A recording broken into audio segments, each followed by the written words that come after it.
Welcome Trinidad and Tobago to our News 4 report, a product of the Government Information Services Limited and the Ministry of Communications. I'm Joseph Lopez. Let's take a look at the headlines. Preparations and strict traffic restrictions in place for an ecumenical state funeral for the late Arthur N.R. Robinson at the Napa, scheduled for Thursday. TNT forms part of Directors of Civil Aviation from the Western Hemisphere with the signing of an agreement titled the Port of Spain Declaration. And the Ministry of Health issues a call for persons attending the 2014 Brazil World Cup to be vaccinated for measles, mumps and rubella. Welcome and thank you for joining us. The state funeral for the late Honorable Arthur N.R. Robinson commenced on Tuesday, April 29th and will continue through to Saturday, May 3rd, 2014. Now, members of the public are asked to take notice of the following major events leading up to the final committal and intimate on Saturday, May 3rd in Tobago. On a Thursday, May 1st, 2014, a state ecumenical service will be held in honor of the former President, Prime Minister and Chairman of the Tobago House of Assembly at the National Academy for the Performing Arts, Napa. This service will commence at 9:30 a.m. Special traffic arrangements will apply. Areas for public viewing of this service on outdoor screens have been established at Memorial Park, Woodford Square, the Grandstand in Port of Spain and Harris Promenade, San Fernando. Following the state ecumenical service in Trinidad, the body of the late Arthur N.R. Robinson will lie in state in the eastern lobby of Napa until 3 p.m. The state ecumenical service will be preceded by the procession of a military cortege on the morning of Thursday, 1st May 2014, with full honors from the Clark and Batu Funeral Home to the National Academy for the Performing Arts, along the route to be lined by members of the protective services, uniform youth groups and school children. The route from Clark and Batu Funeral Home will proceed east along Tragwit Road, south along St. Vincent Street, east along Independence Square, north along Abercrombie Street, east along Knox Street, north along Frederick Street, onto the National Academy for the Performing Arts. Upon completion of the ecumenical service at Napa, the body will be escorted to the Ulrich Cross Air Station by coach with full police security and outrider escort. The move from Napa will proceed south along Frederick Street, east along South Quay, onto the main road, onto the priority bus route in the vicinity of Citrus Growers Association, east along the priority bus route, east along the eastern main road at Five Rivers Junction, Aruca, south along Golden Grove Road, east along Churchill Roosevelt Highway, south along BWIA Boulevard into the Ulrich Cross Air Station. Now, both the Trinidad and Tobago Defense Force and Clark and Batu Funeral Home will be responsible for the proper movement of the body of the late President of the Republic of Trinidad and Tobago. Movement of the body to Tobago will be conducted by military aircraft. Upon arrival at the A.N.R. Robinson International Airport, the body will be transported by coach with full police security and outrider escort to the Union Funeral Home, Tobago. The route is as follows: east along Claude Noel Highway, north along Rockley Vale Street, north along Government House Road into the Union Funeral Home.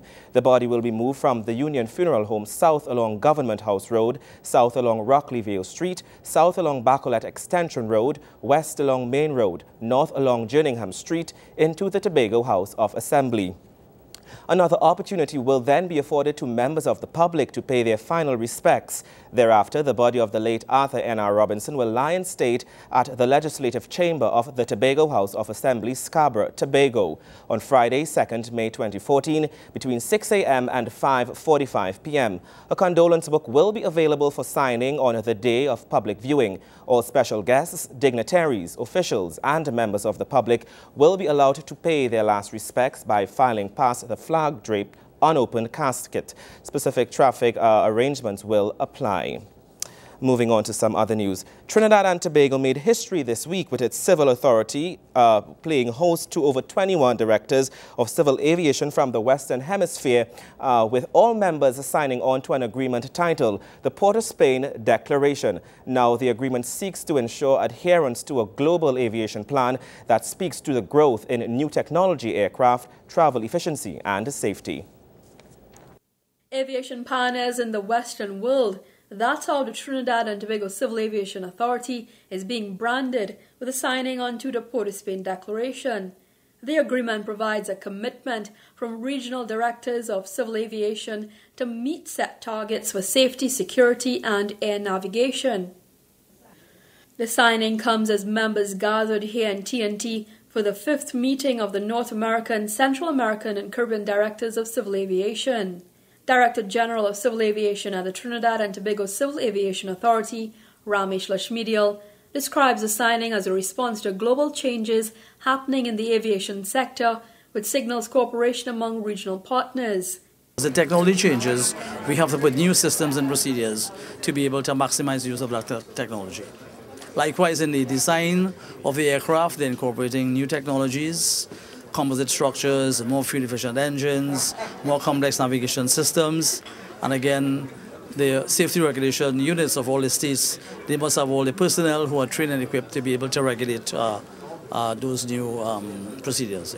The signing comes ahead of the 38th Assembly of the ICAO held in late 2013, which approved the new Global Air Navigation Plan and the Global Aviation Safety Plan. These plans provide the roadmap for enhancing aviation safety and for the implementation of a fully harmonized global air navigation system that will allow for increased capacity in the skies due to the growing world aircraft fleet.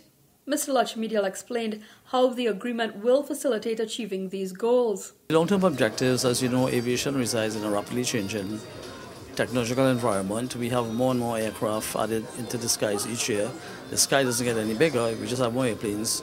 So we have to use technology to be able to bring aircraft closer together at the same time keeping them safe. So therefore, working as a group, all 191 states, we have come up with new procedures, new concepts, which constitute our Global Air Navigation Plan, which takes us from now 2014 to 2028 for the next 14 years. And it lays out objectives over 5-year incremental periods. And we also have the Global Aviation Safety Plan that also prescribes the safety requirements that were required to support this, complex aviation system. The signing saw over 21 delegates gather for the 3-day event, where discussions were held on the Global Aviation Plan and achieving a common global front in navigation systems. Chairman of the Civil Aviation Authority, Kim Chan Rampol, adds that doing this will assist in improving efficiency in air travel and energy use. This is a big benefit to airlines really, because as the Director General just said, we are able now to direct aircraft to straighten approaches into airports and runways.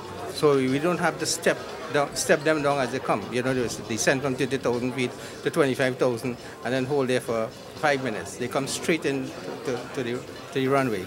So it is going to benefit the airlines. It's going to reduce their fuel costs and efficiency and productivity. The Trinidad and Tobago Civil Aviation Authority was established by the Civil Aviation Act 2001 with its principal function to regulate and administer a safe civil aviation system while ensuring that Trinidad and Tobago properly discharges its obligations under international civil aviation agreements and treaties. In particular, the Convention on International Civil Aviation, commonly known as the Chicago Convention. Kimberam Calawan, News 4. We'll take a short break. More news when we return.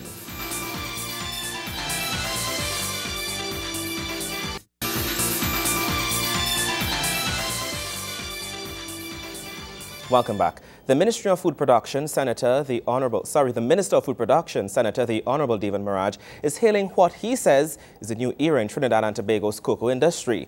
He makes this declaration as the ministry signs a memorandum of understanding with local cocoa company.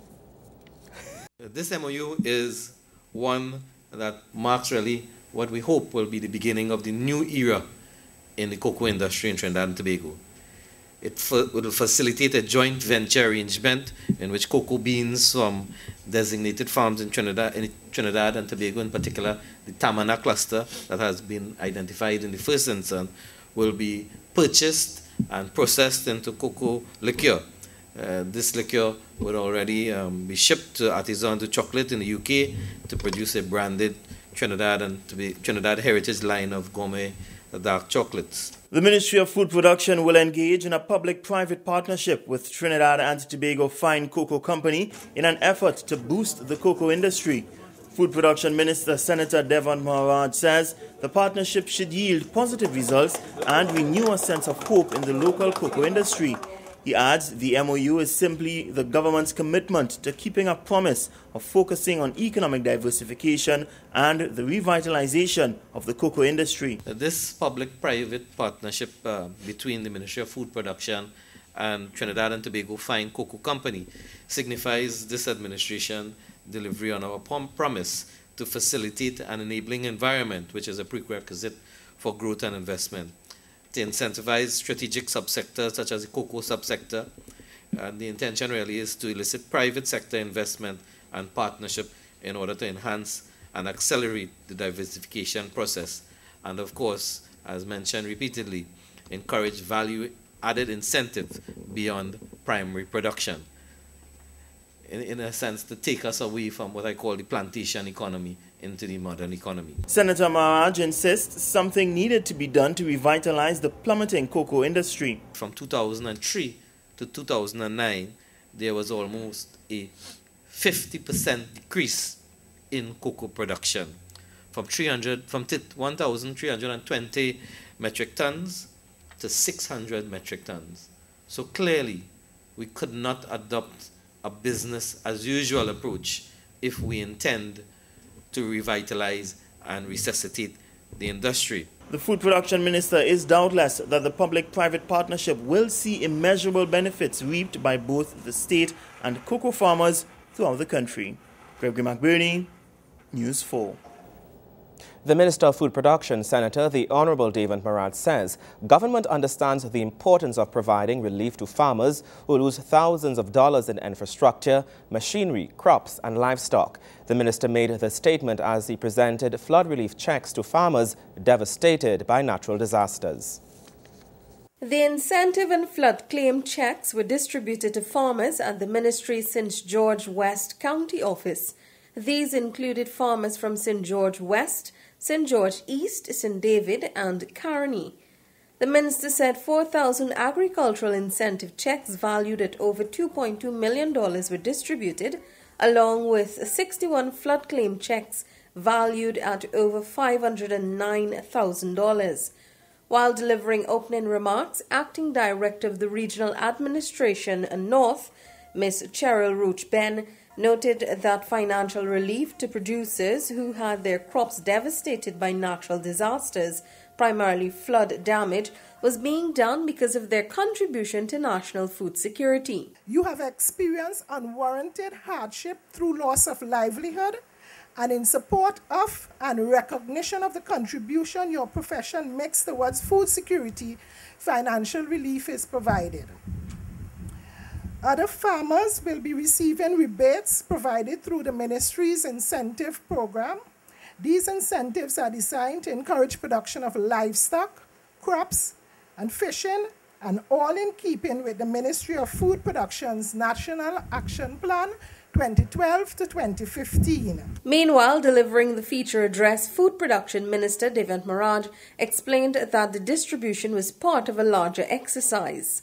We are here today following a similar exercise that we undertook with the farmers of Victoria, Mayaro, Nariva, and St. Patrick in the south only a couple weeks ago, where we gave out 986 incentive checks and 23 flood claims. While there are many who attempt to distract you from the main objective of the development that's happening under the agricultural sector, you can clearly see by this and other activities that we are delivering on a consistent basis, that there is the political will to create the enabling environment for the farmers of the nation to operate within the maximum efficiency and productivity. Recipients of these agricultural incentive checks, you are the beneficiaries of a revised agricultural incentive program. Of this new program, the minister says it meets international standards. In 2011, a multi-sectorial committee was established to review the antiquated incentive program that was collecting dust in the ministry. This committee was also charged with ensuring the continuous improvement of the services offered in the incentive so as to maximize the productivity in the sector.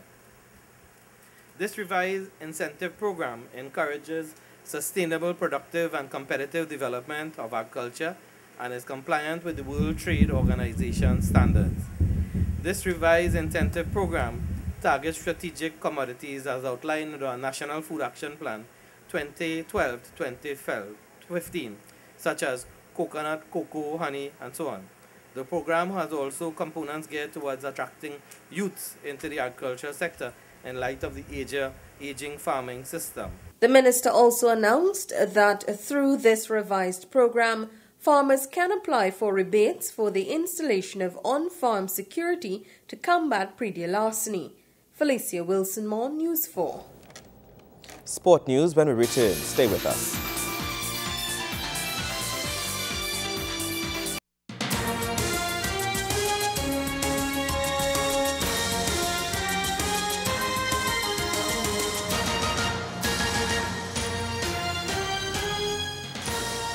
Welcome back. The Ministry of Sports and the Sports Company of Trinidad and Tobago continues to partner extensively with the Trinidad and Tobago Football Association in areas of development.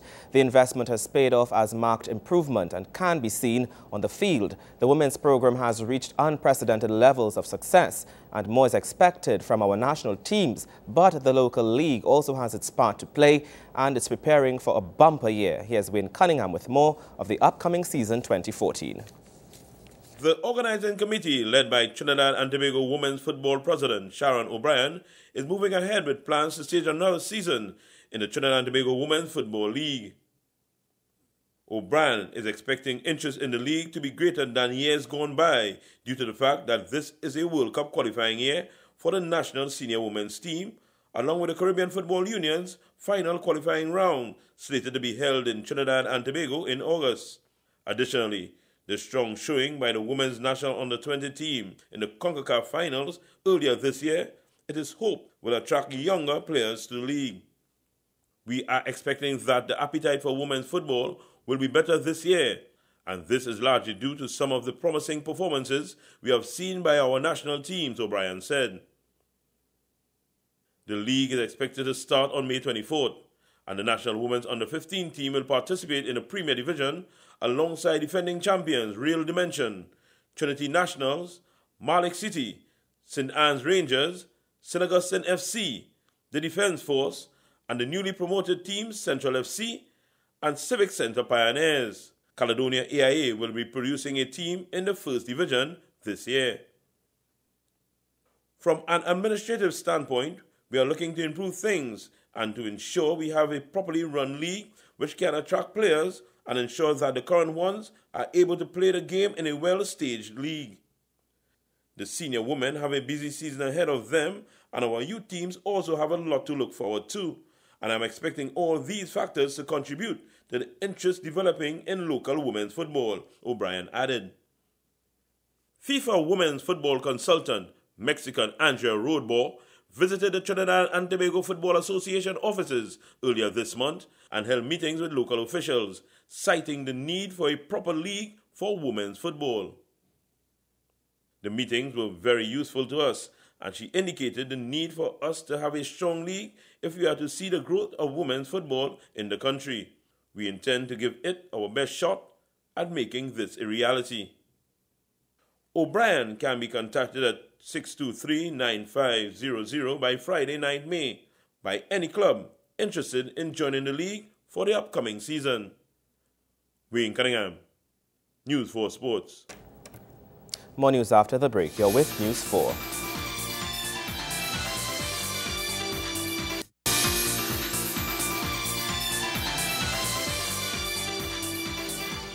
Thank you for staying with us. The Ministry of Health is advising persons traveling to Brazil for the 2014 FIFA World Cup to ensure they are fully vaccinated against measles and rubella.